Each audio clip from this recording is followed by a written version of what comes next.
പഴയ പള്ളിയുടെ മണി അർദ്ധരാത്രിയിൽ മുഴങ്ങിയപ്പോൾ തണുത്ത കാറ്റ് ഗ്രാമത്തിലൂടെ ആർത്തു. ഒരു കച്ചവടക്കാരന്റെ വീട്ടിൽ യാത്രക്കാരുടെ കൂട്ടം നിശബ്ദമായി സംസാരിച്ചു. ഇത് വർഷത്തിൽ ഒരിക്കൽ മാത്രം കാണാം, ഒരു വൃദ്ധൻ പറഞ്ഞു. എവർമിയറിലെ വെള്ളി വിളക്ക്. അതിൽ നഷ്ടപ്പെട്ട രാജകുമാരന്റെ അവസാന ആഗ്രഹമുണ്ടെന്ന് പറയുന്നു. ഒരു കോണിൽ ഇരുന്ന വില്യം തന്റെ കൈ പിടിച്ചുരുകി. ഈ കഥ അയാൾ മുമ്പ് കേട്ടിരുന്നു. പക്ഷേ മറ്റുള്ളവരെപ്പോലെ ഭയപ്പെട്ടില്ല. അയാൾ ഈ രാവിനായി കാത്തിരുന്നു. കാരണം അയാൾക്ക് ഒരു രഹസ്യമുണ്ടായിരുന്നു. വെള്ളി വിളക്ക് യഥാർത്ഥമായിരുന്നു. അവൻ അതിനു മുമ്പ് സാക്ഷിയായിട്ടുണ്ട്. ഒരു വർഷം മുമ്പ് ഇതേ രാത്രിയിൽ വില്യം എവർമിയർ കാട്ടിൽ വഴിതെറ്റി.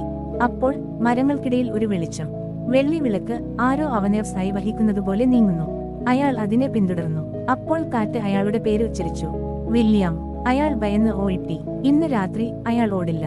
അവൻ വിളക്കിന്റെ രഹസ്യം മനസ്സിലാക്കും. വനം ഇരുണ്ടായിരുന്നെങ്കിലും പൂരചന്ദ്രൻ അതിന് വെളിച്ചം പകരുകയായിരുന്നു. അപ്പോൾ മരങ്ങൾക്കിടയിൽ നിന്ന് ഒരു വെളിച്ചം മിന്നി. വില്യം അടുത്തേക്ക് ചെല്ലുമ്പോൾ വിളക്ക് മുന്നോട്ട് നീങ്ങി. അത് അയാളോട് പിന്തുടരാൻ പറയുകയായിരുന്നു. വനം ആഴത്തിലേക്ക് കയറുമ്പോൾ ഒരു പഴയ ഗോപുരത്തിന്റെ അവശിഷ്ടങ്ങൾ. തകർന്ന കല്ലുകൾക്കിടയിൽ വിളക്ക് തൂങ്ങിക്കിടന്നു. അത് സ്പർശിക്കാൻ വില്യം ശ്രമിച്ചപ്പോൾ നിഴലിൽ നിന്ന് ഒരാൾ പുറത്തുവന്നു. രാജവസ്ത്രം ധരിച്ച, വെള്ളി മാസ്ക് കുത്തിപ്പിടിച്ച ഒരു മനുഷ്യൻ. നീ വളരെ ദൂരം എത്തിയിരിക്കുന്നു, അയാൾ പറഞ്ഞു.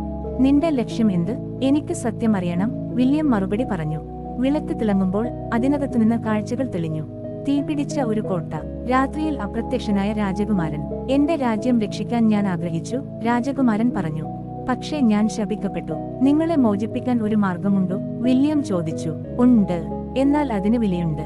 വിളക്കിന്റെ വെളിച്ചം കൂടുതൽ തിളങ്ങി. വില്യമിന് മുന്നിൽ ഒരു തിരഞ്ഞെടുപ്പ്. വിളക്ക് എടുത്ത് രാജകുമാരന്റെ വിധി ഏറ്റെടുക്കണോ, അല്ലെങ്കിൽ അതിനെ അങ്ങനെ തന്നെ വിടണോ?